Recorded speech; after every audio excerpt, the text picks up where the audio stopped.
Siempre volvemos a recorrer nuestros pasos y en este mismo auditorio hace más de una década estuvimos en compañía de un grupo muy grande de dolientes de la cultura, como el maestro Bruno Masoldi, el maestro Jesús Martín Barbero, el profesor Silvio Sánchez, el profesor Ignacio Abello. Y escogimos el profundo sur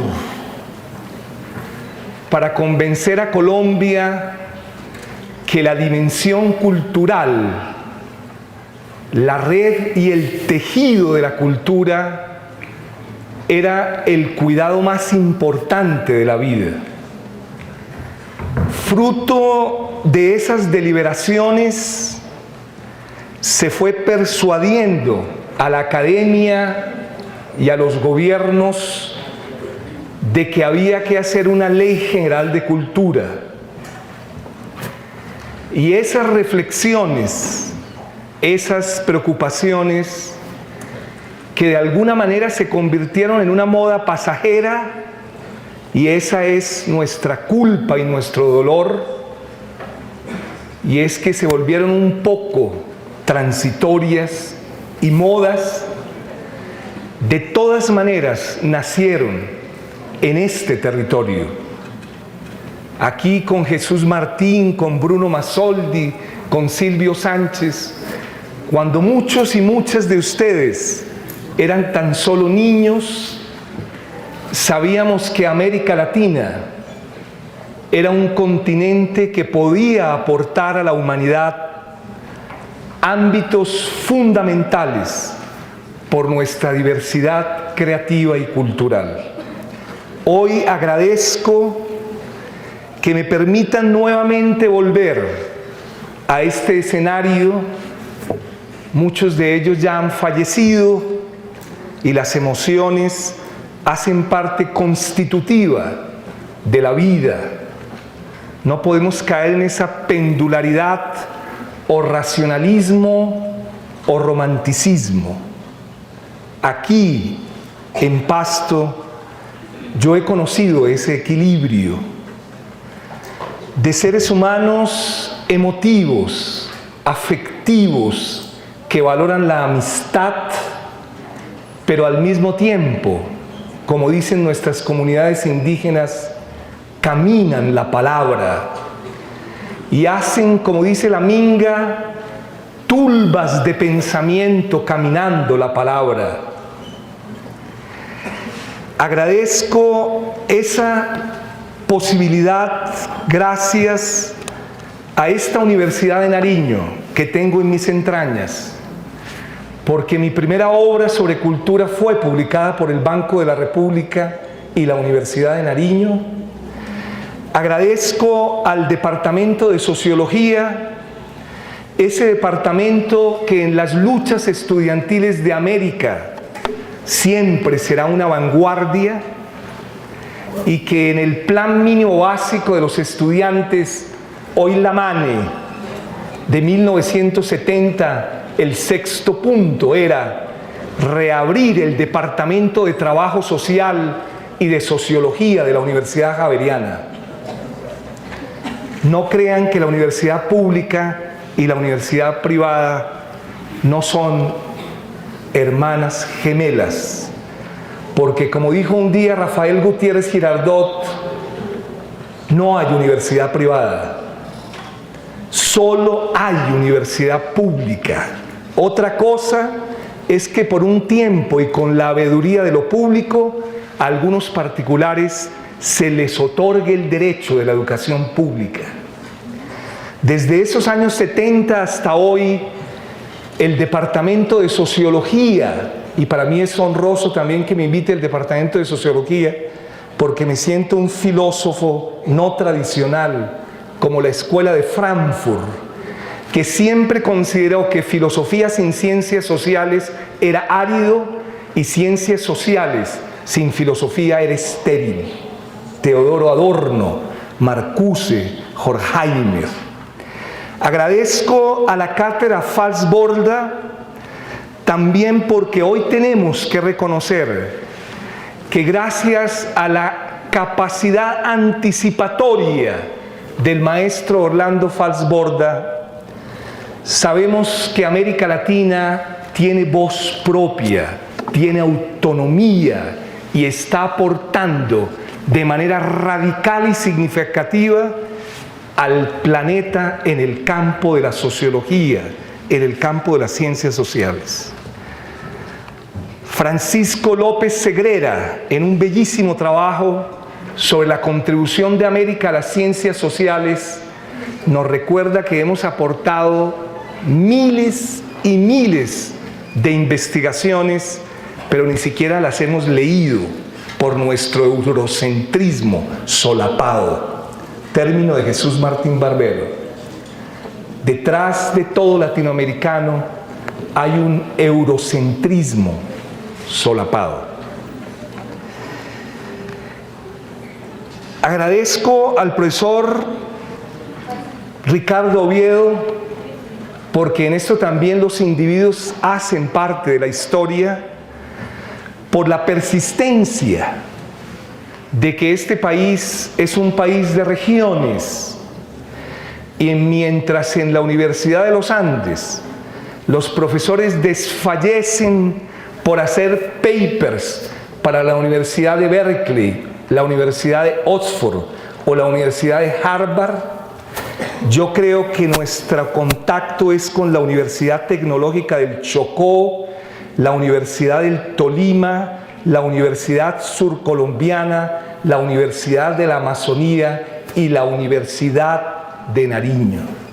Solo habrá sentido de soberanía si volvemos a hablar las universidades de América Latina y no exclusivamente los modelos estandarizados de la Universidad Europea y Norteamericana. Hace pocos días, para sorpresa de nosotros, 30.000 maestros, 30.000 estudiantes y padres de familia de Chicago salieron a las calles de Chicago, esa ciudad también tan simbólica en la historia de la lucha obrera, para protestar por pruebas estandarizadas que tienen un criterio realmente completamente impertinente, y es: si los colegios no pasan las pruebas, dejan de ser públicos y se vuelven privados. La sensatez de algunos norteamericanos llevaron a que hace menos de una semana en la ciudad de Chicago 30.000 profesores, estudiantes y padres de familia protestaran contra la homogenización neoliberal en la educación.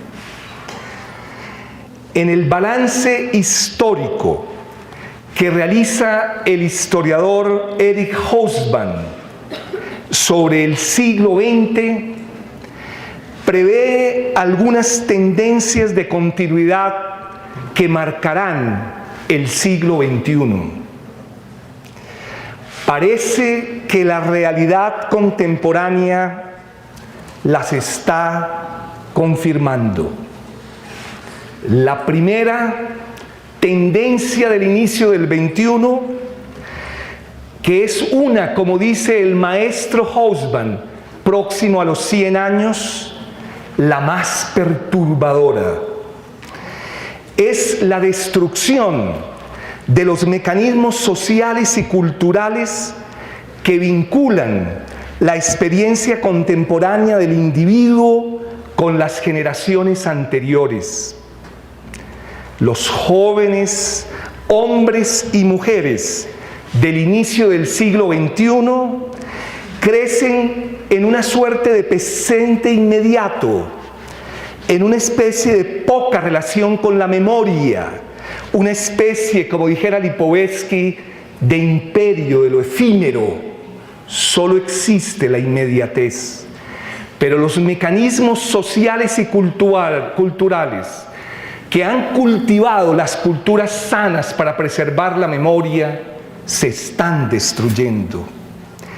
esta destrucción perturbadora de la memoria entre los vínculos intergeneracionales obliga a que nuestro siglo, el siglo que empieza, sea el siglo de la memoria y el siglo de las víctimas.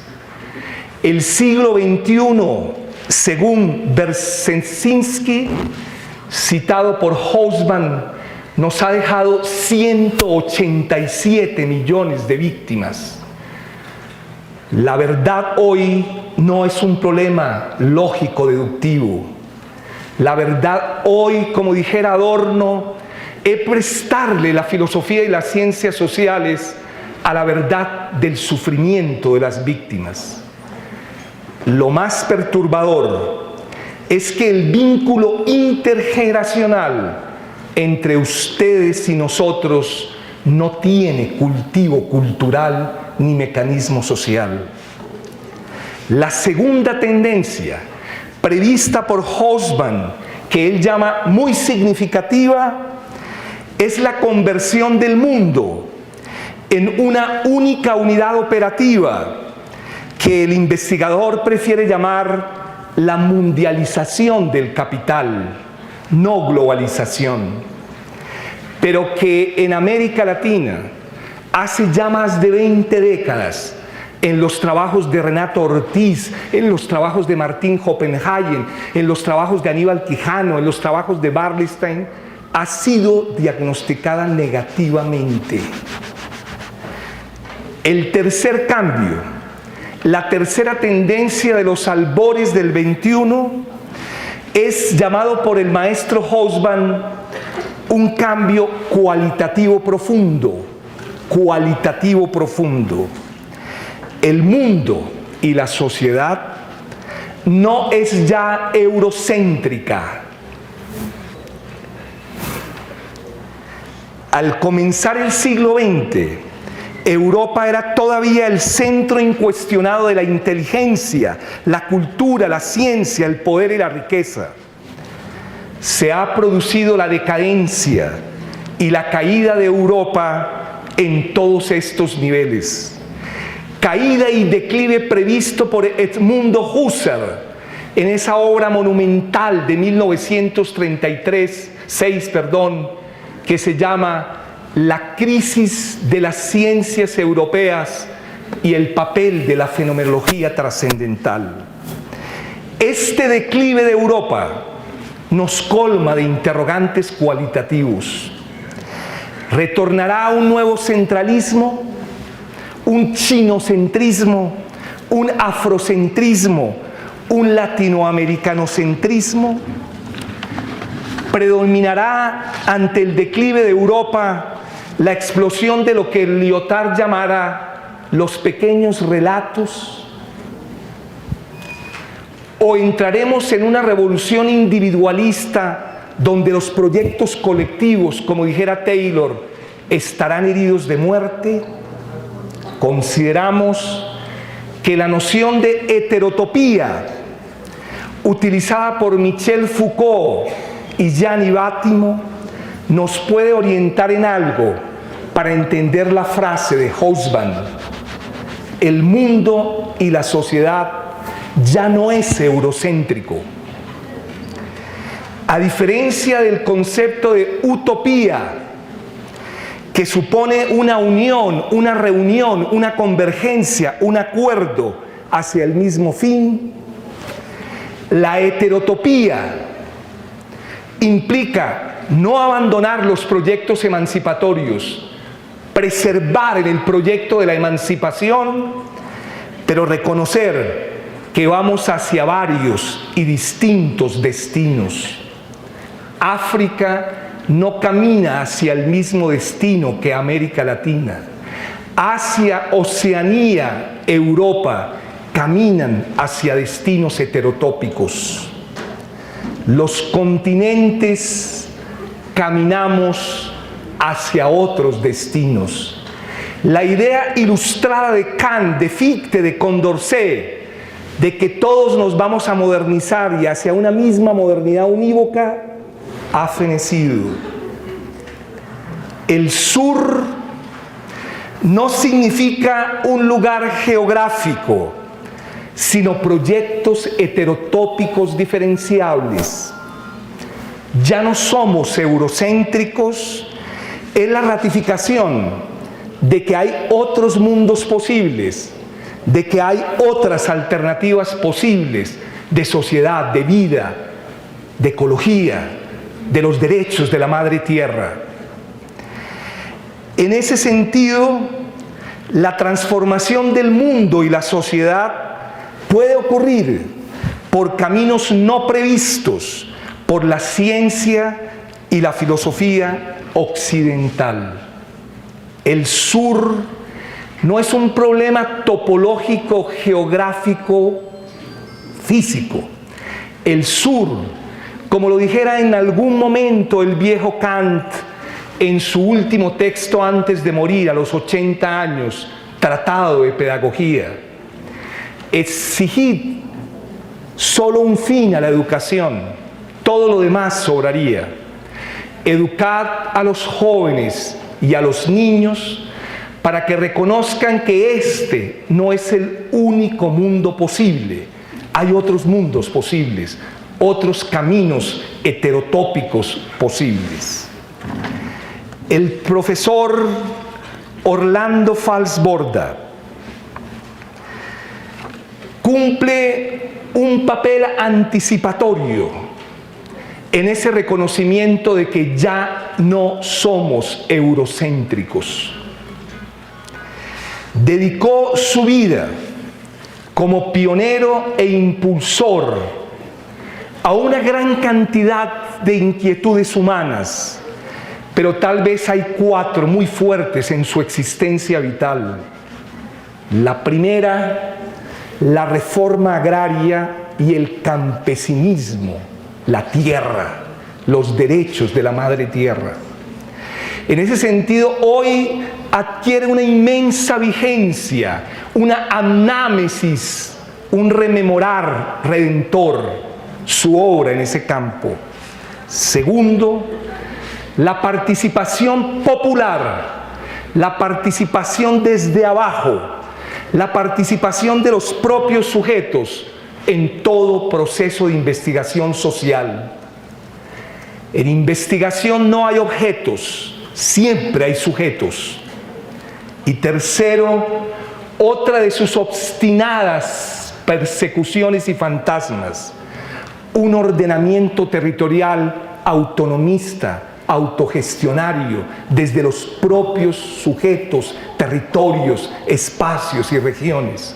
Una nueva manera de entender el espacio y el tiempo en sentido teórico. Y 4, por sugerencia, como lo dice el propio maestro Orlando Falsborda, de los comandantes guerrilleros, escribió páginas importantísimas para una metodología para trabajar por la paz democrática y reconstruir la nación desde los espacios, desde el respeto a los territorios, desde las regiones, los cabildos, los resguardos, los territorios africanos del Pacífico.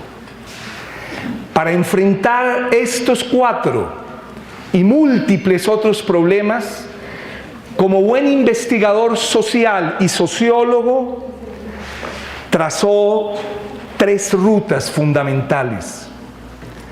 La primera ruta, lo dice y cito textualmente a Falsborda, concepciones pertinentes del análisis de la acción social basados en la investigación-acción participativa, en la geografía humana y la ecología, cita textual.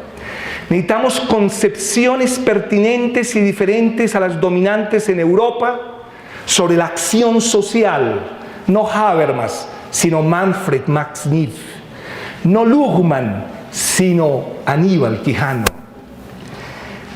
Concepciones pertinentes de una teoría de la acción social en clave diferente.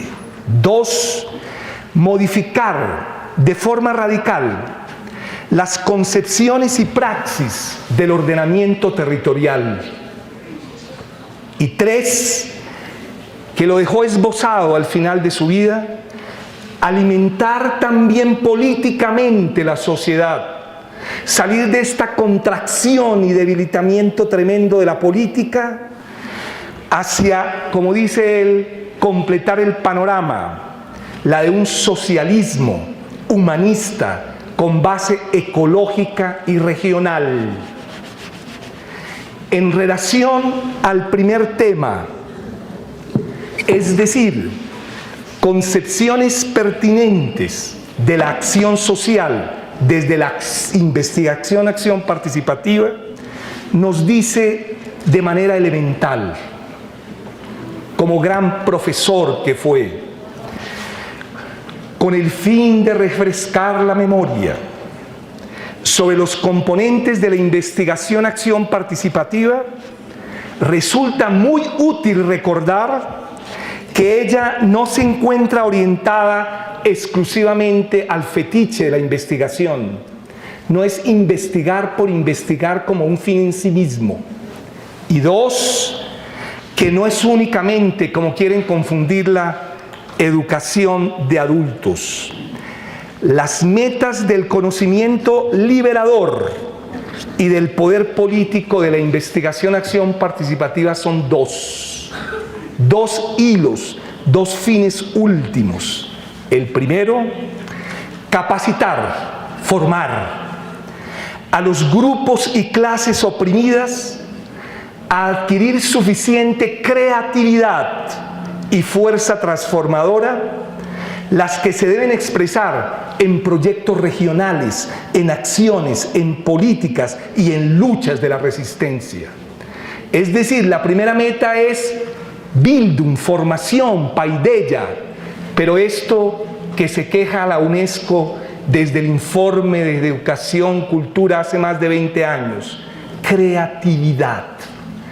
Eso de estar llamando misiones extranjeras para que resuelvan nuestros propios problemas es el error más grande de estos gobiernos pusilánimes. No, hay que crear alternativas propias desde las regiones, desde los sujetos, desde los actores.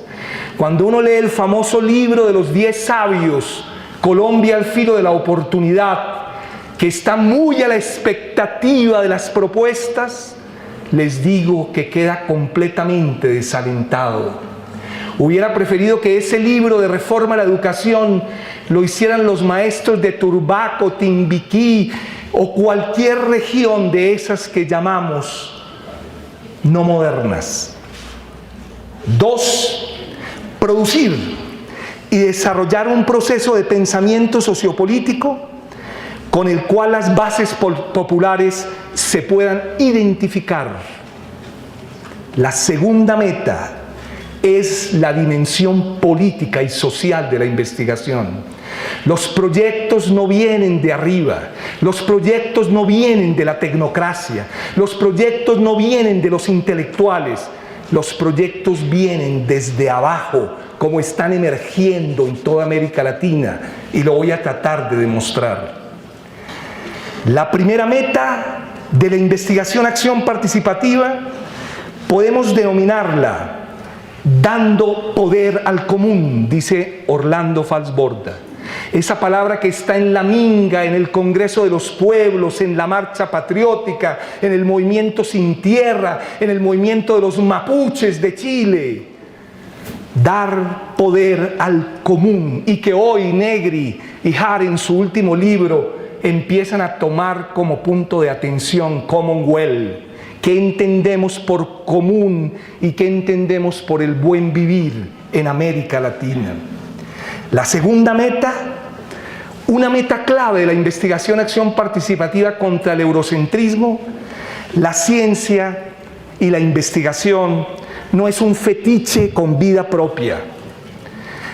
La teoría no vale por sí misma. El pensamiento y la ciencia no tienen un valor absoluto. La ciencia es construcción social, y el pensamiento debe contener interés emancipatorio. Eso que de alguna manera llevó a la fama a Jürgen Habermas, la triple división de las ciencias en ciencias empírico-analíticas, ciencias hermenéutico-comprensivas y ciencias crítico-emancipatorias. Mis estudiantes de la Universidad de los Andes me preguntan: profesor, ¿qué es emancipación? Y yo les digo, eso es un síntoma de la ciudadanización de la política, porque ustedes saben y reconocen y hablan todo el día de la ciudadanía. Se han vuelto panópticos Foucaultianos de ciudadanías de la obediencia, de las reglas, bocusianismo. Pero ¿por qué han abandonado la imagen emancipatoria que está en toda la tradición desde Espartaco, desde Tupac Katari, desde Tupac Amaru hasta aquí? ¿Por qué nos ciudadizamos tanto y perdimos el interés emancipatorio? Porque la investigación se volvió positivista, objetivista, sin sujetos que plantean un nuevo pensamiento social y político.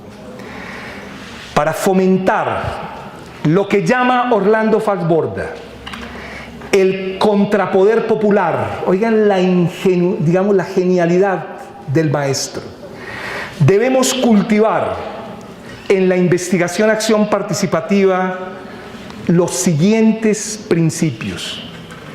La investigación colectiva, no me puedo detener en ella, pero no es lo que ustedes están pensando, no es multitransdisciplinariedad, es una figura mucho más compleja desde la subjetividad contrahegemónica. 2, la recuperación crítica de la historia, eso que es casi el pan de cada día en el profundo sur.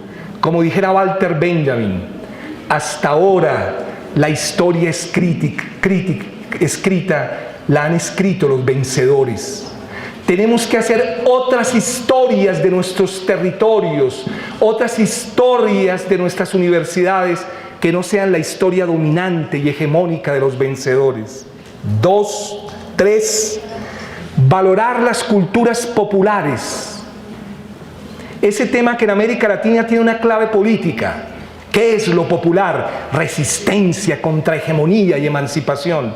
Popular no es pueblo en el sentido liberal, como lo dice claramente el maestro Jesús Martín Barbero en ese bellísimo texto de los medios a las mediaciones. Y 4, producir, pero también difundir un conocimiento contrahegemónico. Porque hay miles de saberes, hablábamos con Ricardo Oviedo ayer, hay miles de prácticas que nadie visibiliza, que nadie muestra, porque la historia oficial no le interesa. Es decir, tenemos que no solo producir, sino un desafío de la Universidad Latinoamericana es comunicar sus investigaciones, aportar al proceso de paz de Colombia desde las regiones de una manera investigativa rigurosa, porque hay miles de trabajos de los profesores que se quedan en las universidades simplemente en los escritorios. Trabajos del nivel de cualquier universidad del universo, pero por falta de comunicación, difusión. El actual rector de la Universidad de los Andes se ha planteado una tarea que de todas maneras me parece interesante, por la crisis de hegemonía de la Universidad Latinoamericana, y es producir lo que han llamado libros blancos. Tiene una carga un poco problemática y racista, pero de todas maneras la idea es un libro que oriente el debate latinoamericano sobre narcotráfico. Está ya publicado. Un libro blanco sobre la salud ya está publicado, y este año vamos a publicar un libro colectivo que se llama El Libro Blanco sobre la Educación Superior en Colombia, donde me ha tocado el privilegio de escribir la finalidad y pertinencia social de la Universidad Latinoamericana. Es decir, no solo producir conocimiento para nosotros y nuestro narcisismo, sino tener la tarea pedagógica y comunicativa a través de muchos medios, de que la profundidad investigativa de América hable con voz fuerte. No solo hablen los movimientos sociales y políticos, también las universidades regionales que producen excelentes trabajos de investigación que nadie, absolutamente nadie, conoce.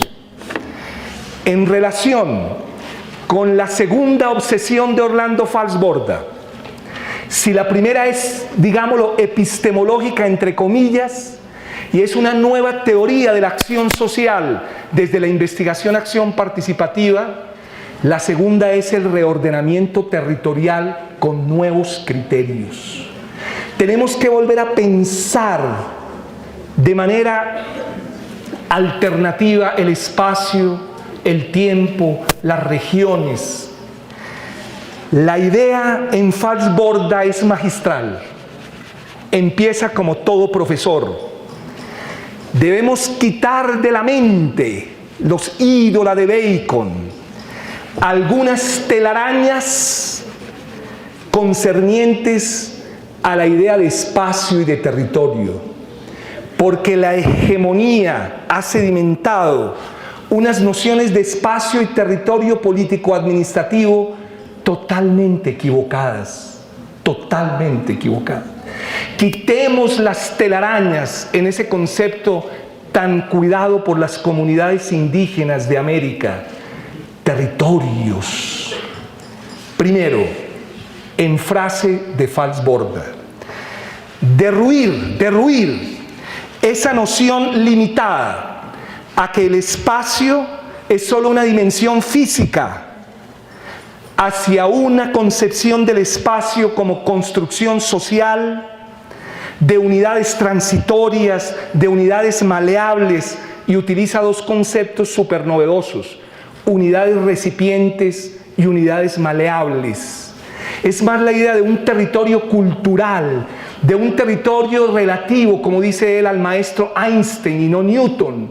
Y para eso hace largas reflexiones sobre la diferencia entre el concepto de espacio de Newton y el concepto de espacio de Einstein. 2. Subrayar los límites de este modelo vertical, mecanicista, autoritario y centralista del Estado-nación moderno, que es una de las anticipaciones monstruosas del maestro Falsborda. Y es que vive de un modelo de espacio, pero también de un modelo político autoritario, centralista, agobiante y colonialista, el Estado-nación moderno. Hacia la creación de nuevas entidades espaciales, tanto a escala interna o subnacional, como a escala supranacional, y la revisión o eliminación o desactivación de esos límites de las fronteras existentes, los ríos, las montañas, hacia otras maneras de concebir el territorio como construcción social. Siempre nos lo repitió: no somos solo departamentos, no somos solo municipios, somos villorios, somos provincias, somos cabildos, somos caseríos, somos interregiones, etc. Recuperar desde el pueblo su propia nominación territorial. Construyó un concepto que casi anticipa toda la biopolítica contemporánea, que es el concepto de bioespacio. Hoy que estamos retornando, luego de la crisis del antropocentrismo, al biocentrismo, la biopolítica y la bioética, en uno de sus textos del año 2002 hace una reflexión sobre el bioespacio que está a la altura de cualquier Roberto Expósito, Derrida o Foucault. Dice el maestro: el bioespacio aparece como respuesta a procesos locales y regionales de desarrollo social, económico y político que vinculan actividades vitales de producción y reproducción con los recintos en que se ejecutan y de donde se derivan elementos de continuidad social, pero también de diversidad cultural. En el campo se trata de zonas relativamente homogéneas, pero que a veces no caben en las determinaciones administrativas, ecosistemas. tierras baldías, cuencas hidrográficas, regiones histórico-culturales, territorios étnicos, resguardos indígenas, zonas de reserva campesina, provincias, parques naturales, municipios asociados, vecindarios, caseríos. Una definición casi desde América. Y el tercer movimiento, para derruir y derrumbar esa visión del ordenamiento territorial en crisis, tiene que ser una crítica profunda a la globalización capitalista neoliberal.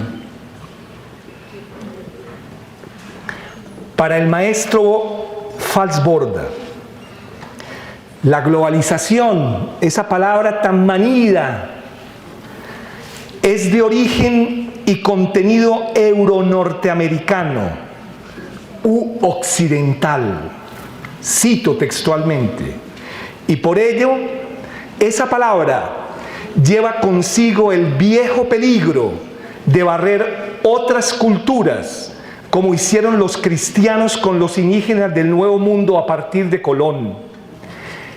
En las sociedades inadecuadamente consideradas atrasadas o subdesarrolladas, todo el debate del poscolonialismo, que yo prefiero llamar tropicales, sale su raíz y su raigambre costeña, no nos contentamos con los mensajes de la racionalidad técnica instrumental. Tampoco nos contentamos con las interpretaciones excesivamente racionalistas, porque nuestro pensamiento colectivo está aún fuertemente enraizado con identidades utópicas, como dijera Aníbal Quijano, con identidades culturales, con identidades mitológicas, con identidades también teológicas. Y hace una de las críticas más duras a la llamada globalización, en términos que, y eso creo que es una tesis que nosotros siempre hemos sostenido, este colectivo, y es que la crítica a la globalización se hizo en América Latina mucho antes que se hiciera en Europa. Dice Falsborda, muchos de quienes defienden las identidades propias y las raíces culturales se han ahora convertido en las principales víctimas de la globalización.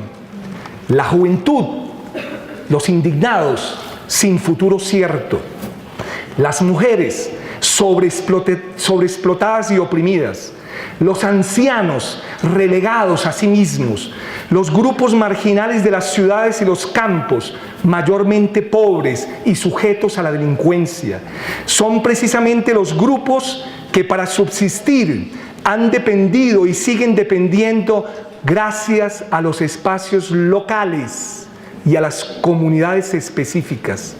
Las víctimas de la globalización capitalista actual, que se cuentan por billones en el mundo, se están defendiendo con lo que tienen a la mano, en especial con sus costumbres regionales y culturales. Reviven lo peculiarmente local, que adquiere sentido en los bioespacios. Es lo que algunos teóricos como Néstor García Cancrini, en esa palabra que es casi un neologismo, llamarían glocalización, tema entre comillas. Hay que prestar atención y reforzar las entidades territoriales, sus habitantes, sus recursos de bioespacios, es decir, las bases culturales, regionales y nacionales.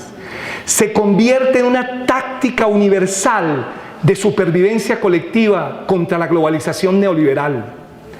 A estos que yo llamo contenedores flexibles, los vamos a designar como espacios de los pueblos, ya que allí es donde se articulan las principales luchas de resistencia popular y las principales luchas intelectuales y culturales contra la globalización, como recordaba Pierre Bourdieu en Contratendencias, sus famosos 2 tomos contra la globalización. Y culmina su reflexión llamando a la acción política. Dice Falsborda, en estos contenedores flexibles locales se observan tres expresiones de acción popular que, a tiempo que delimitan los espacios ocupados, frentean el proceso general de la globalización, del llamado desarrollo y de las tecnorregiones específicas en tres frentes. La lucha por la tierra, primer frente. La lucha por el poder, segundo frente. Tercero, la lucha por la cultura propia. Falsborda anticipa los temas que hoy embargan a la región. Un grupo muy importante de investigadores latinoamericanos que están trabajando en la vía de postular unas epistemologías emergentes o unas epistemologías del sur que se inspiran de alguna manera en la teoría crítica de la sociedad, el postestructuralismo y el poscolonialismo, como Aníbal Quijano, como Immanuel Wallerstein, como Walter Miñolo, como Hugo Semmelmann, como Álvaro García Linera, como Boaventura de Sousa Santos, en el caso nuestro como Arturo Escobar, como Livia Gruesa, Santiago Castro, caminan los pasos de Orlando Falsborda. Siguen profundizando esas intuiciones y de una manera más o menos breve quiero aludir a tres temas contemporáneos que vienen trabajando. El primer tema es ¿qué es una epistemología del sur? El segundo tema, ¿cómo trabajar el nuevo ordenamiento territorial desde los estados plurinacionales? Y el tercer tema, los derechos de la madre tierra. Para de Sousa Santos, por ejemplo, unas epistemologías del sur comparten los siguientes cuatro elementos. Primero, ¿cómo distanciarnos de la tradición científica de Europa? Problema importantísimo. Segundo, una sociología desde el sur. Tercero, dos premisas teóricas. Cuarto, dos ideas centrales. Si queremos hablar de epistemologías del sur, tenemos esos cuatro elementos como tarea. ¿Qué es hoy distanciarse de Europa y su tradición científica? ¿Qué nueva sociología debemos construir? Dos premisas y dos ideas centrales. La primera, la toma de distancia del eurocentrismo estará siempre cargada de dificultades, ya que no se trata simplemente, como pensaban algunos teóricos del latinoamericanismo, de descartar, abandonar, ignorar las potencialidades de la tradición europea. No podemos caer en un nuevo centralismo que vea de manera excluyente e indiferenciada los otros continentes. Las premisas aluden al reconocimiento de que siempre habrá una comprensión más amplia del mundo que la comprensión occidental. Las dos ideas centrales se expresan en el concepto de ecología de los saberes y traducción intercultural. Y la sociología debe ser una sociología de las ausencias y una sociología de las emergencias.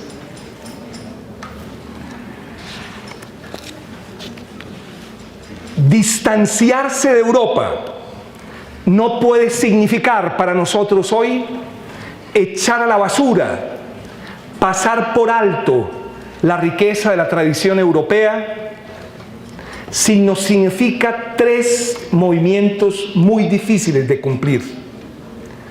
Primero, poder estar simultáneamente dentro y fuera de lo que se critica. Eso que algún día el viejo Marx llamara la crítica inmanente, y es poder estar adentro y afuera de lo que se critica. Tema que recupera la primera generación de la Escuela de Frankfurt en ese bellísimo trabajo de Teodoro Adorno, La lógica de las ciencias sociales. Segundo, la conciencia radical de que este subcontinente tiene problemas para los cuales no habrá ni hay soluciones europeas ni occidentales.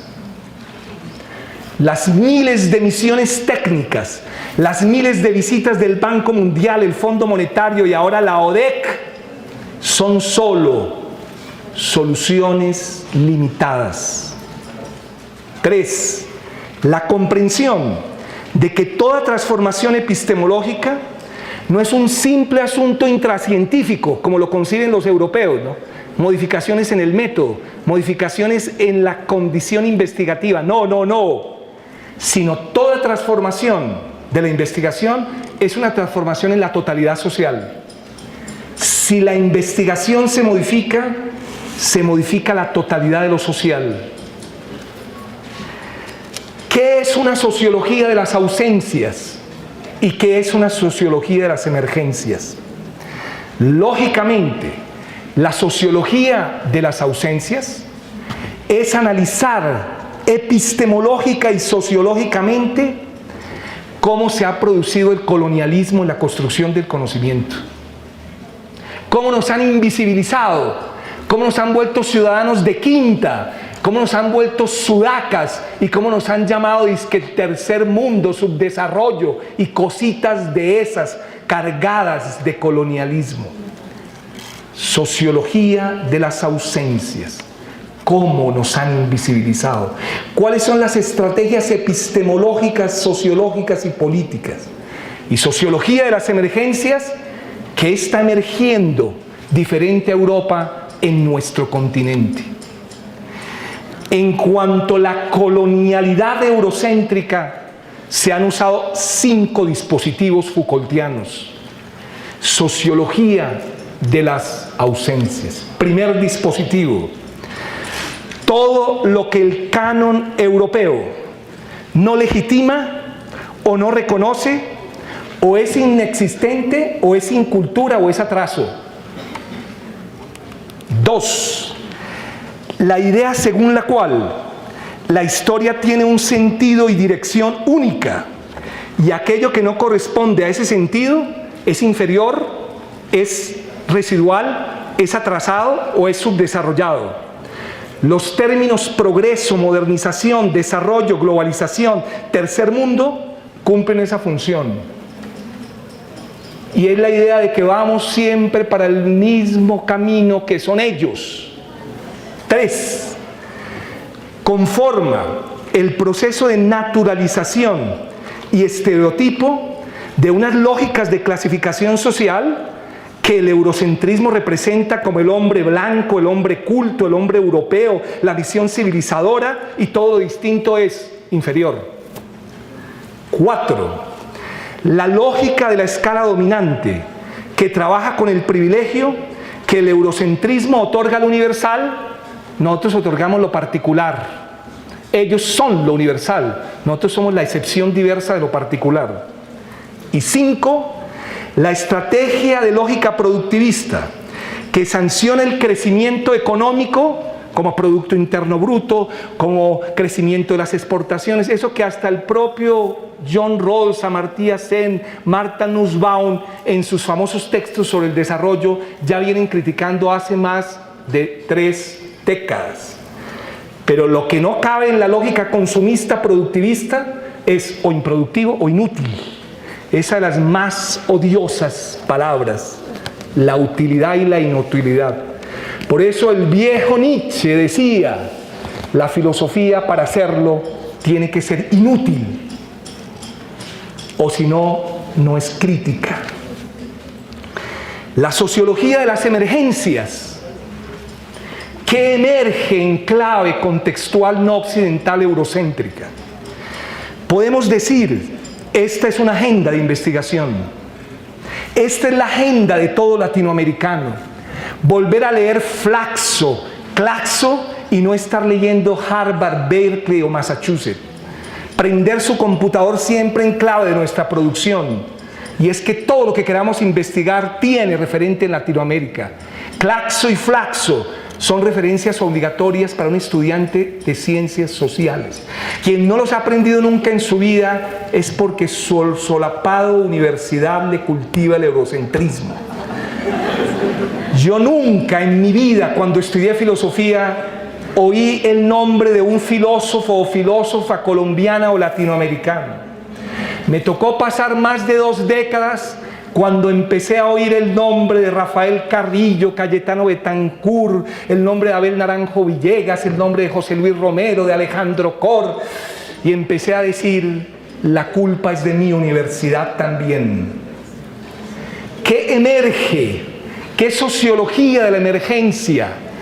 En ese sentido, investigar de alguna manera no simplemente es tener método, sino aprender a poner la mirada donde hay que poner la mirada. Primero, se tiende a sustituir en América Latina la mecánica determinista y economicista del progreso por una axiología del cuidado. Todo el pensamiento crítico de América Latina, de una u otra manera, es una preocupación por la eticidad y la naturaleza. No hay sino que recorrer la tradición de la teoría crítica y el marxismo latinoamericano. Y es que nosotros no concebimos el mundo simplemente como Producto Interno Bruto, como tasas, como estadística. Tiene razón el maestro Boaventura de Sousa cuando dice que la crisis capitalista nosotros los latinoamericanos no la leemos en si es W o si es WE o si es U o si es ascenso. Para nosotros es y será una crisis civilizatoria, porque está en crisis el modelo de producción, está en crisis el modelo de consumo, hay un desastre ecológico, hay un desastre ético. Y en ese sentido no importan tanto los datos, como dijera la gran filósofa de la Universidad Madame de Staël, esa gran filósofa de la Universidad Romántica, muy leída y muy cercana a Federico Nietzsche. Una fórmula matemática no explica la verdad de la universidad. Y en ese sentido emerge una crítica radical a esos conceptos en toda América Latina. 2. Se subraya algo central en nuestros hábitos. La calidad de la investigación no depende de manera central ni de los métodos, ni de las formas, ni de los datos. Depende de la calidad de los investigadores.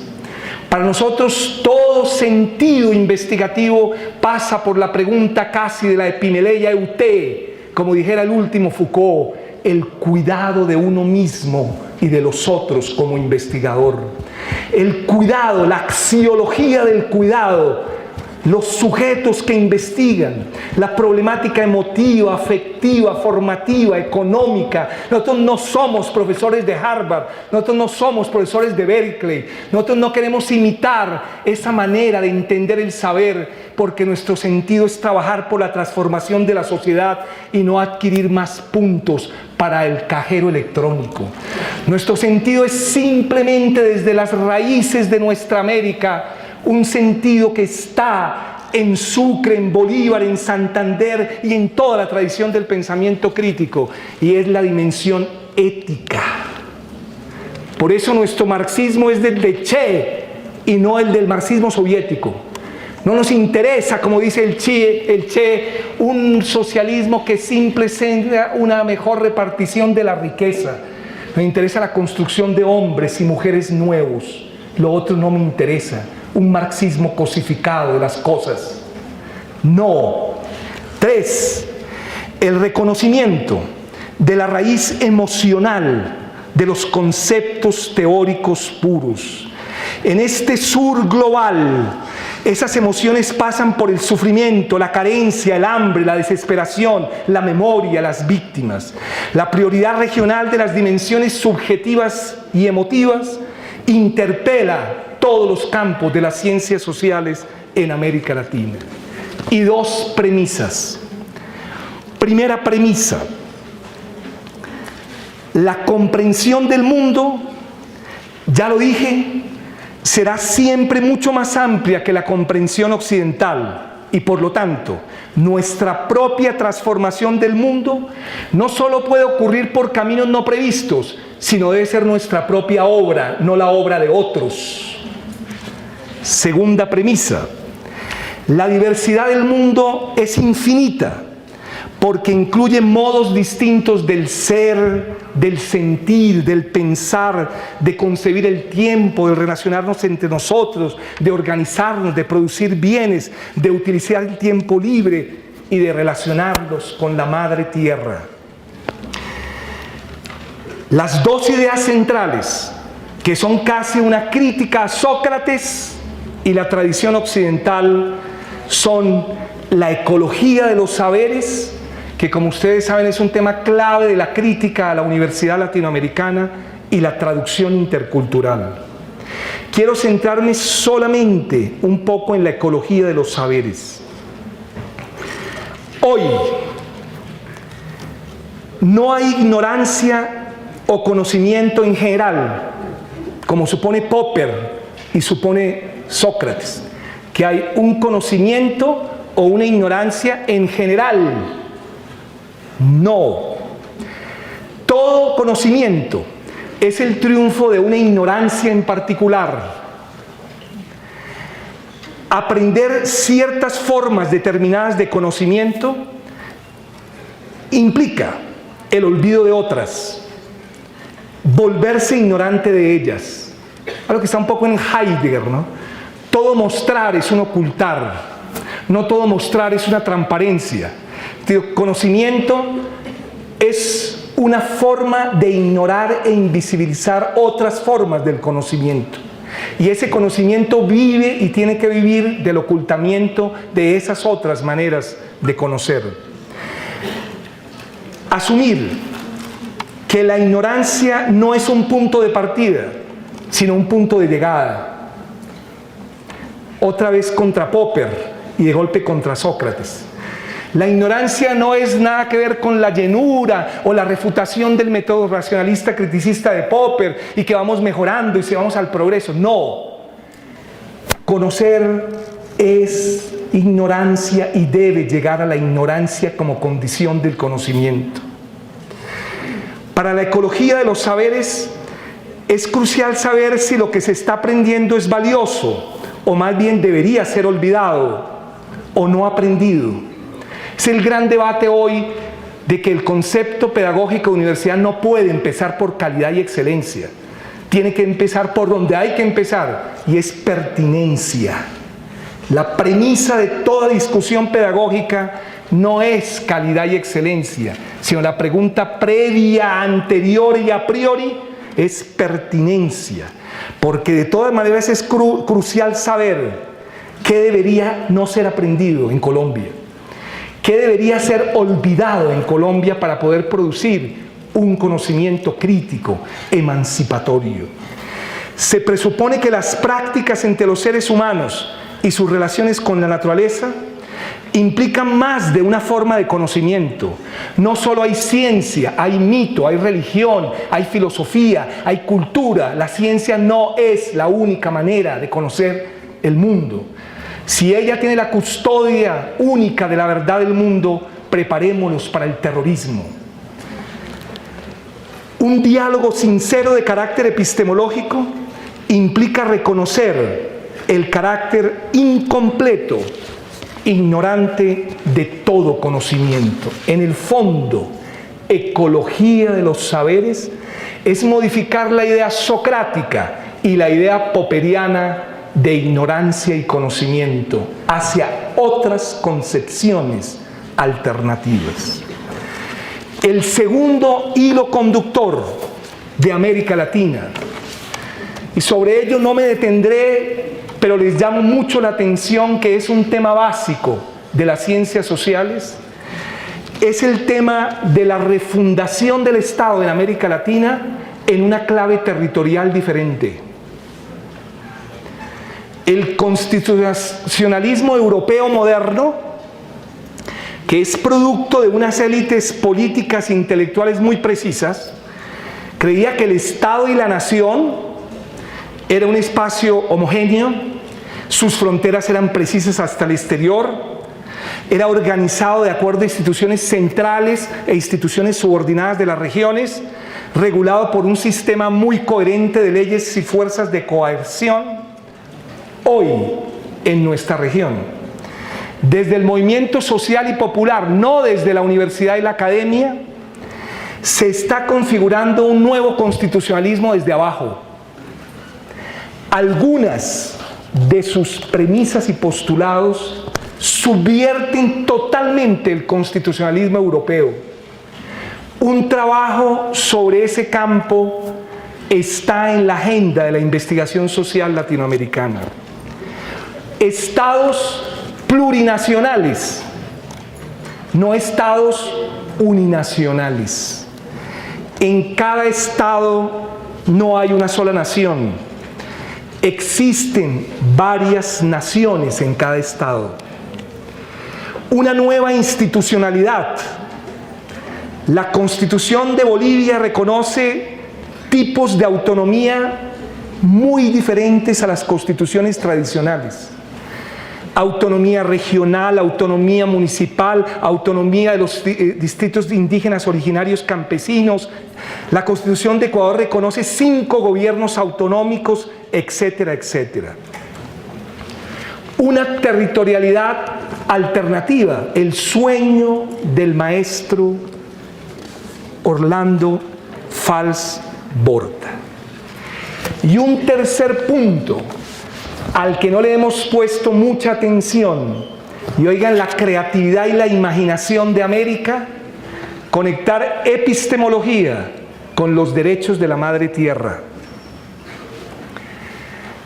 Este constitucionalismo transformador exige una modificación también en las relaciones del hombre con la naturaleza, en la comprensión misma del concepto de biodiversidad. No es un problema de una constitución formal, legal, sino es un nexo también. No cabrían, como dijera Kant, las éticas mínimas, sino las éticas máximas. La Constitución no es para ciudadanos abstractos. Debe contener otro proyecto de país que consagre el principio ético y bioético del buen vivir, summa causai o summa camaña, y los derechos de la madre tierra desde una cosmovisión andina de la Pachamama. El artículo 71 de la Constitución de Ecuador dice: la naturaleza o Pachamama, donde se reproduce y realiza la vida, tiene derecho a que se respete integralmente su existencia y el mantenimiento y regeneración de sus propios ciclos vitales, de su propia estructura, funciones y procesos evolutivos. Y el artículo 8 de la Constitución de Bolivia dice: el Estado asume y promueve como principios ético-morales en una sociedad plural, amaquilla, amayuya, amasúa, no seas flojo, no seas mentiroso, ni seas ladrón.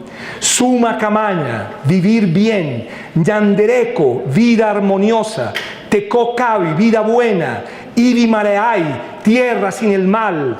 Quepañamán, vida noble. Estas modificaciones no solo provienen desde el campo constitucional.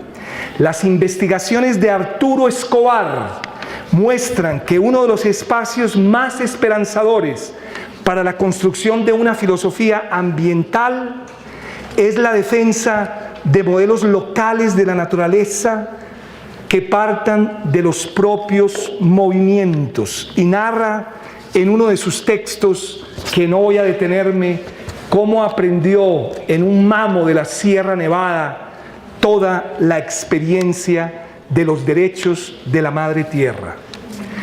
El proyecto de país debe orientarse por caminos diferentes a las economías capitalistas globalizadas, con su rostro de destrucción, extracción e irrespeto de la naturaleza, Y eso solo es posible con constituciones que tengan principios éticos y morales. El momento cumbre de todas estas emergencias de América, de estas emergencias de las epistemologías del sur, es la Declaración Universal de los Derechos de la Madre Tierra, el 19 de abril del 2010, en la Universidad de Tiquipaya. Más de 25.000 delegados desde abajo de los pueblos campesinos, indígenas, estudiantes, intelectuales críticos, con sabia síntesis, que no es muy típica del pensamiento lógico-deductivo de inferencias occidental, plantearon los derechos de la Madre Tierra en 4 artículos. 4 artículos que tienen que ser el ejemplo de una alternativa de las sociologías emergentes hacia otra manera de concebir la epistemología y también las constituciones. De una manera muy breve, pero absolutamente profunda, se dice: nosotros, los pueblos y naciones del mundo, considerando que todas y todos somos partes de la Madre Tierra, una comunidad indivisible vital de seres interdependientes e interrelacionados con un destino común, el de la tierra y lo humano, reconociendo con gratitud que la Madre Tierra es fuente de vida, alimento, enseñanza y provee de todo lo que necesitamos para vivir bien, reconociendo que los modelos económicos actuales no están en armonía con la Madre Tierra, producen depredación, explotación y abuso, y han causado gran destrucción, degradación y alteración de la Madre Tierra, colocando en riesgo la vida como hoy la conocemos, producto de fenómenos como el llamado cambio climático, convencidos de que un sistema interdependiente no es posible reconocer derechos solamente a la parte humana, sin provocar un desequilibrio de todo el sistema interdependiente, declaramos 4 artículos. Primer artículo: la Madre Tierra. La Madre Tierra es un ser vivo.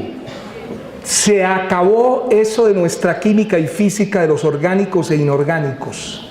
Eso, como dijera un día el maestro Walter Benjamin, que copió Antanas de manera descontextualizada en su Hacia una crítica de la violencia. ¿Qué es eso de la vida es sagrada?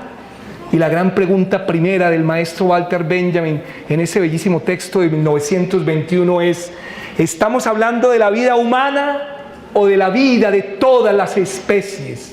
1921. La Madre Tierra es una comunidad única e indivisible, autorregulada, de seres interrelacionados que sostiene, contiene y reproduce a todos los demás seres. Cada ser se define por sus relaciones como parte integrante de la Madre Tierra. Los derechos inherentes de la Madre Tierra son inalienables, en tanto derivan de la fuente misma de la existencia.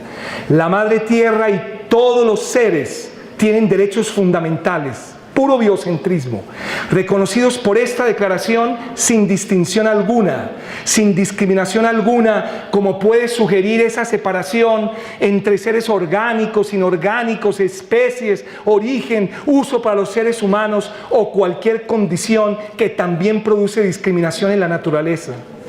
Así como los seres humanos tienen derechos, todos los seres de la Madre Tierra también tienen derechos que son específicos a su condición y apropiados para su rol y función.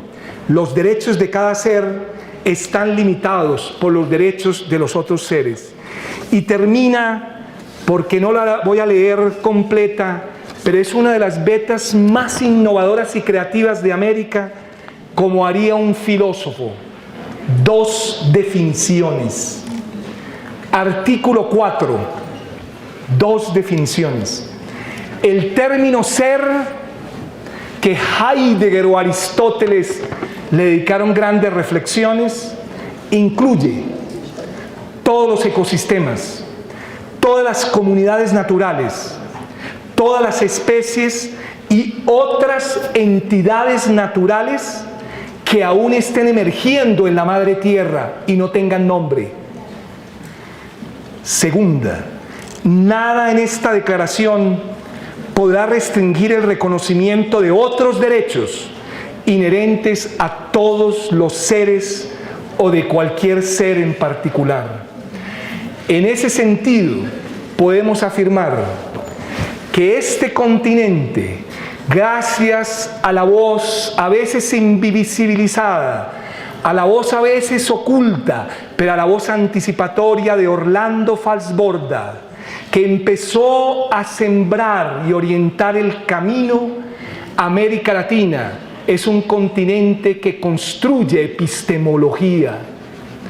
Es un continente que construye un nuevo constitucionalismo y es un continente que plantea la tarea fundamental: modificar el sentido antropocéntrico de la historia hacia un sentido biocéntrico, hacia una justicia territorial, como dijera el maestro Orlando Falsborda.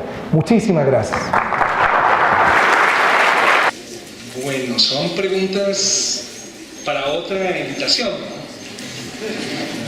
Porque son bastante complejas. Yo no tengo respuesta a varias de ellas. Me parece que son... La primera es la pregunta sobre el cómo, ¿no? Uno se va dando cuenta que ninguna respuesta al cómo tiene recetas. Yo no puedo decir primer paso haga esto, segundo paso haga esto, tercero haga esto, sino ha habido experiencias para tratar de romper esos círculos viciosos del poder. Desde el joven Marx, en su famosa contribución a la crítica de la filosofía del derecho de Hegel, él se plantea, digamos, cómo tratar de romper, digamos, el poder hegemónico, el círculo vicioso, el círculo cerrado, y él dice, el primer paso es que las masas se apropien de una teoría. Si una teoría no vale en sí misma y solo se puede volver poder material si las masas se apropian de esa teoría y la vuelven suya. ¿Cómo debe ser esa teoría para que pueda ser apropiada por las masas? Y él empieza a poner una serie de condiciones un poco abstractas. La primera, debe ser una teoría concreta, es decir, que la gente sienta sus expectativas, sus horizontes, sus necesidades identificadas en ella. Debe ser ad hominem, utiliza la palabra, y debe ser una teoría que hable de lo fundamental del hombre en la naturaleza, y debe ser una teoría que combata las formas profanas de enajenación, dice Marx. Eso nace de los intelectuales, eso nace de la educación, y ahí viene el gran debate de la teoría crítica. Unas que pensarán que es básico el papel del intelectual crítico, del intelectual orgánico, de unas formas de educación de gente que se ha apropiado un poco de la gran reserva cultural y educativa de la humanidad, y otras que sostienen que no es tan necesario porque las propias masas son capaces de construir su teoría, ellas mismas. Es el debate Lenin-Rosa Luxemburgo, el debate Lenin también Trotsky, de alguna manera. Entonces, ¿cómo romper el círculo del poder? Yo digo que ahí también hay un debate entre la escuela de Frankfurt y los postestructuralistas, porque es que a veces los postestructuralistas creen que el poder es casi una entidad, digamos, ontológica, que no se puede combatir. En ese sentido, como todo es poder, pues no hay alternativa. No, aún haya poder, hay formas de hacerle pliegue al poder, resistencia al poder, crítica al poder. Siempre es la idea de Frankfurt. No hay que substancializar el poder, sino el poder de todas maneras tiene en la historia de la humanidad resistencias, críticas, pliegues, soluciones, etc. ¿Cómo los jóvenes se resisten a los excesos del poder? Pues buscan miles de estrategias. ¿Uno se las inventa y se las da? No creo. Dos, el estudiante hoy está totalmente atado al individualismo y al mercado. Yo en eso soy un poco pesimista del intelecto, optimista de la voluntad, como dijera Gramsci. Yo creo que sí están siendo una generación de jóvenes y estudiantes que Camila Vallejo le ha puesto un nombre que me gusta. Es una generación que ha perdido el miedo y ya pasó la noche oscura y durísima del neoliberalismo. En ese sentido, en la propia Universidad de los Andes, yo veo los dos extremos nítidos, digamos. Una generación completamente integrada al mercado y al individualismo, pero también veo la emergencia de una generación hija de padres precarizados neoliberales, que han sostenido a sus hijos con esas matrículas, endeudándose el padre y la madre casi por 40 años. Entonces ellos sienten empatía afectiva con sus padres y empiezan a rebelarse contra las lógicas de lucro de la educación. Entonces hoy es difícil generalizar el movimiento juvenil y movimiento estudiantil porque se ve un variopinto de tendencias. Hay gente muy integrada, muy mercado, muy narcisa, muy dedicada a los boy date y no sé qué, y el embellecimiento y también hay una generación muy preocupada por los problemas sociales. Y digo hasta esto, hace cerca de 4 años he visto el cambio con mis estudiantes, yo trabajo con primero y segundo semestre. Veo que algo está pasando en el corazón, la vida, el pensamiento de esos jóvenes que siendo de una universidad de élite, como dijera un día Brunier en una frase bastante latinoamericana, no podemos seguir hablando de universidades exitosas en sociedades fracasadas. No podemos seguir. Si no puede seguir saliendo al pecho y decir, soy de la Universidad de los Andes. No, la sociedad ha fracasado. Entonces, 500 de esos estudiantes hacen parte de la MANI, van a las marchas. Entonces, sí, las 2 décadas anteriores fueron horrendas. Les digo así como profesor, que he venido, pues, llevo ya 33 años de profesor universitario. Y ahora hay una emergencia de lo que Camila Vallejo llama una generación que no le tiene miedo ya al neoliberalismo y que no le tiene miedo a esos discursos de la seguridad, sino quieren cambiar la educación. Yo en eso soy pesimista del intelecto porque hay varias tendencias, pero optimista de la voluntad, porque veo un despertar. Lo comparo con mi generación. El programa mínimo de la MANE y la exposición de motivos es bastante buena. Nuestra generación, el programa mínimo era bastante malo y muy poco reflexivo. Entonces eso me lleva a pensar que no todo tiempo pasado fue mejor. Lógico, nada está garantizado, porque ya el tiempo no es lineal, ya el tiempo no es progresivo, ¿no? Entonces hasta el concepto mismo de emancipación se ha modificado, ¿no? Mi generación pensaba en una idea ascendente de escalera, ¿no? Y es que uno va subiendo la escalera y va a llegar al último piso y todo se va a volver Vietnam y todo. No, hoy en día eso se modificó totalmente por una idea muy lúcida de los jóvenes. Entre más anuncia uno su libertad, más se aunan todas las fuerzas para impedirlo. Entonces leen la emancipación en clave de contradicción, no en clave de línea lineal plena de ascenso. Y es, si América Latina está hablando con voz propia, si América Latina está teniendo un discurso soberano, se imaginan ustedes todas las fuerzas que se están agrupando para impedirlo, desde la cuarta flota norteamericana, pasando por CNN, pasando por todos los dispositivos de la espada de honor. Es decir, lo mismo le pasa a uno en la vida. Nunca uno es más libre que cuando menos libre es. Es decir, cambió la idea progresiva de un tiempo homogéneo y lineal. Los jóvenes en eso son mucho más cercanos a lo concreto. Digamos, en ese sentido le dan a uno escuela sobre teorías de eso. 3.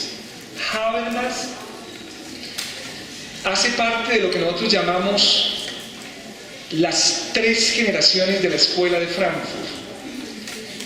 La primera generación de la Escuela de Frankfurt se funda en 1922-23 y son Herbert Marcuse, son Theodor Adorno, son Max Horkheimer, son Erich Fromm, son Franz Barkenauer. Es un grupo muy grande, muy grande.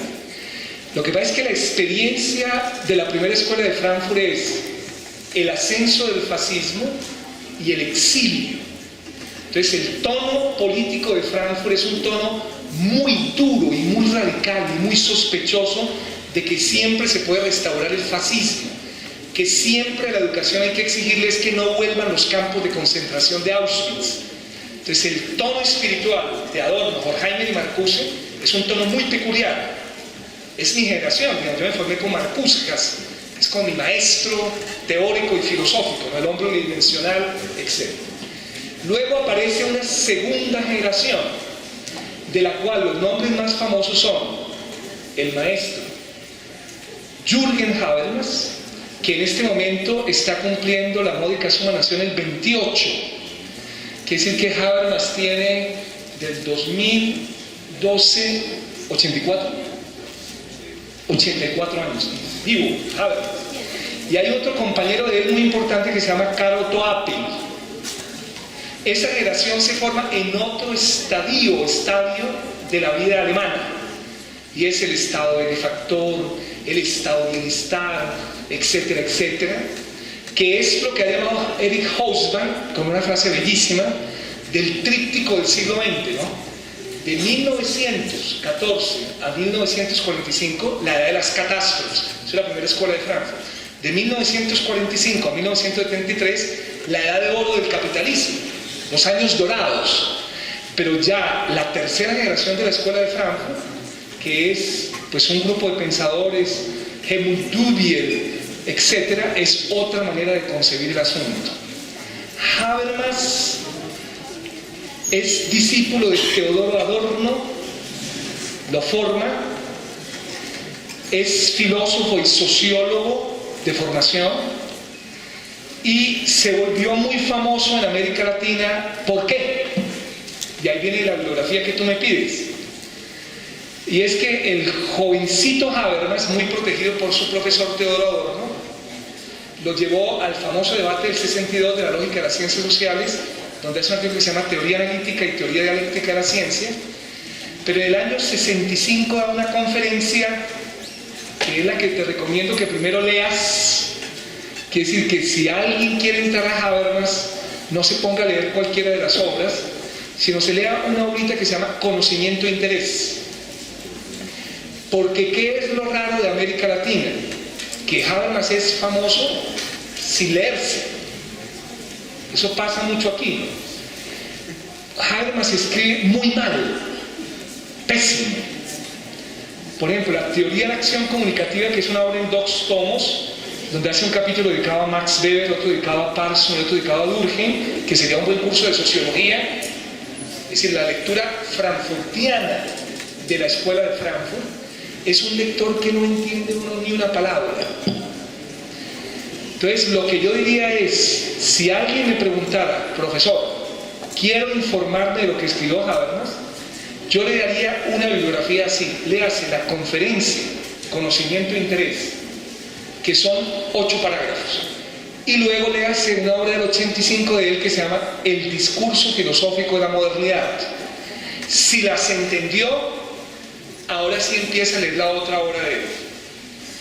Pero en América Latina hubo un profesor muy conocido por ustedes que empezó a divulgar mucho Habermas en Colombia, que es el profesor Guillermo Hoyos Bastis.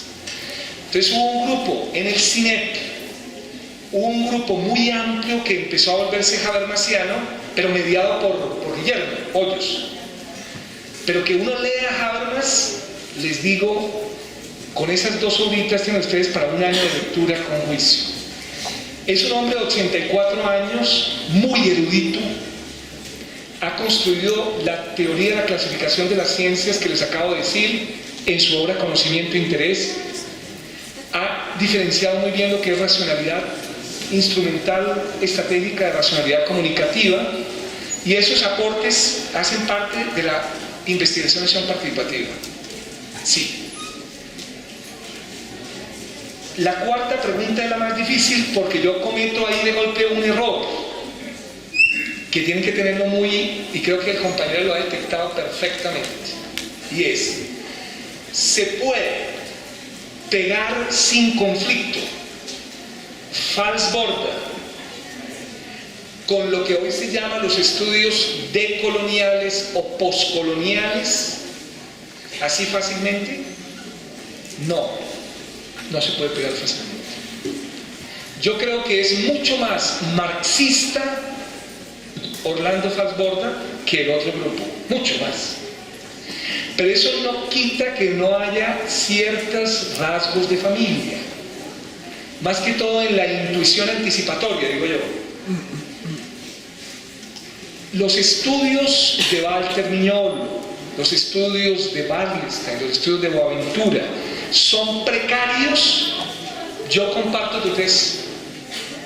No he podido profundizar por falta de tiempo y tantas cosas que le toca a uno, pero a mí me parece que Folari sí tiene bastante razón. Y es que hay límites epistemológicos muy graves de los estudios poscoloniales y decoloniales. Por ejemplo, una que la Escuela de Frankfurt no comparte, y es identificar modernidad con colonialismo. No. La modernidad, hay unas colonialistas y unas no colonialistas. Yo no puedo meter en el mismo saco todos los modernos. No puedo. Entonces tienden a construir categorías como un poco demiúrgicas o categorías como omnicomprensivas. Y es: todo proyecto de la modernidad es colonialista. Yo no estoy de acuerdo con eso. Yo creo que Frankfurt 1, Frankfurt 2 y Frankfurt 3 es mucho más riguroso en eso. Y es que el proyecto de la modernidad es un proyecto autocrítico de sí que puede detectar sus propios elementos de carácter colonialista.